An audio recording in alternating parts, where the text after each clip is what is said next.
EWS certificate নিয়ে একাধিক সমস্যা কন্টিনিউ ক্রিয়েট হচ্ছে বা এর পরেও হয়তো হবে। তোমরা জানো যে এসএসসি ক্ষেত্রে 9, 10 এবং 11, 12 সেখানে অনেক প্রার্থী সমস্যায় পড়েছে বা এখনো পড়ছে, হয়তো পরেও পড়তে হবে এই ইডাব্লিউএস সার্টিফিকেট নিয়ে। দেখো, কাউন্সেলিং এর ক্ষেত্রে অনেক সাবজেক্ট কিন্তু ইডাব্লিউএস সার্টিফিকেট থেকে বাদ দিচ্ছে, ইভেন কাউন্সেলিং এ। এখন এটা আবারও সমস্যা ক্রিয়েট করছে পিএসসির ক্ষেত্রে। তোমরা জানো আজকে 30 তারিখ, আজ থেকে কিন্তু পিএসসি মিসলেনিয়াস সার্ভিসের ফর্ম ফিল আপ শুরু হয়েছে। তো আমি তোমাদের কয়েকটা কথা বলবো এই ফর্ম ফিল আপ সংক্রান্ত। দেখো, পিএসসি মিসলেনিয়াস যে পরীক্ষাটা হচ্ছে এটা কিন্তু অ্যাকচুয়ালি 2024-এ ভ্যাকান্সিতে হচ্ছে। 2024-এ কিন্তু ভ্যাকান্সিতে, এই 2026-এ পরীক্ষাটা বিজ্ঞপ্তি দেওয়া হয়েছে, এই 26-এতে পরীক্ষা হবে। এবং এখানে যোগ্যতা হচ্ছে সিম্পল গ্র্যাজুয়েশন, এখানে কোনো মার্কসে কোনো কড়াকড়ি নেই।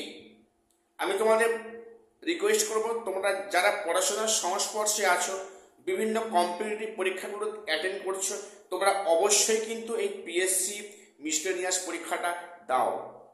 এখানে 3টে ফেজে পরীক্ষা হবে। একটা প্রিলিমিনারি টেস্ট, একটা থিওরি পেপার আছে মেন সাবজেক্ট, এবং তারপর আছে ইন্টারভিউ। সম্ভবত 200 মার্কসের প্রিলিম, 450 মার্কসের হচ্ছে কি থিওরি পরীক্ষা, 100 মার্কসে আছে পার্সোনালিটি টেস্ট, যদি খুব ভুল না বলি। তো সেখানে এই পরীক্ষায় তোমরা যারা অ্যাসপিরিয়েন্ট রয়েছো, বিভিন্ন কম্পিটিটিভ পরীক্ষায় বসছো, তোমরা অবশ্যই পরীক্ষাটা অ্যাটেন্ড করো, পরীক্ষাটায় বসো। তো এখানে তোমাদের কয়েকটা কথা বলি। ইডাব্লিউএস সার্টিফিকেট নিয়ে এখানে সমস্যা মারাত্মক আকার নিয়েছে। আজ থেকে ফর্ম ফিল আপ, আজকেই ফর্ম ফিল আপ করতে হবে, কিন্তু এমনটা নয়। ফর্ম ফিল আপ আজকে কালকে করবে না। তোমাদের যাদের বলছি, যারা পিএসসির অ্যাসপিরিয়েন্ট রয়েছো বা এই পরীক্ষাটা দেবে স্থির করেছো, তোমাদের বলবো যে আজকালের মধ্যে কেন, এখন আগামী 3-4 দিনের মধ্যে তোমরা ফর্ম ফিল আপ করবে না, তোমাদের সমস্যায় পড়তে হবে।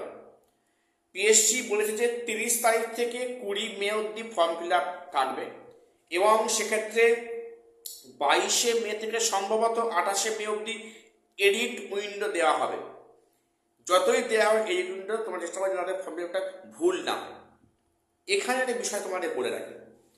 দেখো, ইডাব্লিউএস যেটা সমস্যা তৈরি হয়েছে এই পিএসসি ক্ষেত্রে, এখানে পরিষ্কার কারেন্ট ইয়ারের সার্টিফিকেট চেয়েছে, অর্থাৎ 2026, 2027 এর সার্টিফিকেট চেয়েছে।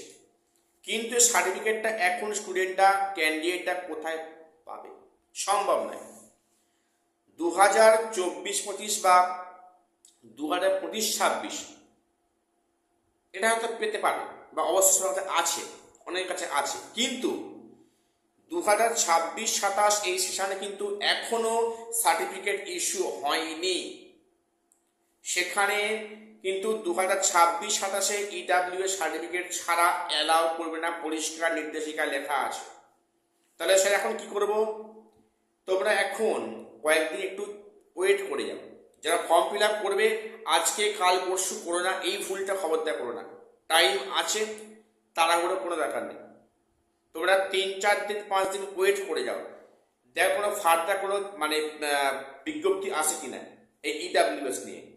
যেটা সমস্যা যে কারেন্ট ইয়ারের লাগবে, তাছাড়া অ্যালাউ করবে না। তো এখন কি করা উচিত? দেখো, এখন করা বলতে, এখন যারা এই সমস্ত ক্ষেত্রে আছো, তোমাদের বলবো, তোমাদের পিএসসি অফিসে মেল করো যে ইডাব্লিউএস সার্টিফিকেট কারেন্ট ইয়ারে 2026-27 পাওয়া সম্ভব নয়। সেক্ষেত্রে কি ভাবনা চিন্তা ওনারা করছেন? এবার নক দেওয়া উচিত, ইন্ডিভিজুয়ালি মেল করা উচিত কমিশনের ওয়েবসাইটে, পিএসসি ওয়েবসাইটে।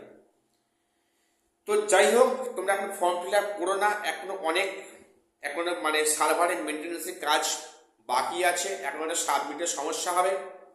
কাজেই তোমরা এখনই এই মুহূর্তে ফর্ম ফিল আপটা করো না, 3-4 দিন পরে ফর্ম ফিল আপ করো। আর যারা ফর্ম ফিল আপ করছো, কিন্তু তোমরা প্রস্তুতি আরম্ভ করে দাও। পরীক্ষা 26-এ হবে, এবং তোমাকে চাকরিটা পেতে হবে, পরিষ্কার কথা। কাজেই তোমরা যারা এসএসসি বা এসএসসি যারা ব্যর্থ হয়েছ, যারা মানে ডাক পাওনি, চিন্তা করো না, এখানে কিন্তু জীবন শেষ নয়। সামনে অনেক পথ হাঁটার বাকি আছে, চলার বাকি আছে। কাজে তোমরা প্রত্যেকে তোমার কিন্তু পিএসসি পরীক্ষাগুলো অ্যাটেন্ড করো। এটুকুই আপডেট দেওয়া ছিল। চ্যানেলটা সাবস্ক্রাইব করে রাখবে এসএসসি পিএসসি গুরুত্বপূর্ণ নিউজ পাওয়ার জন্য। দেখা হচ্ছে পরে কোনো ভিডিওতে।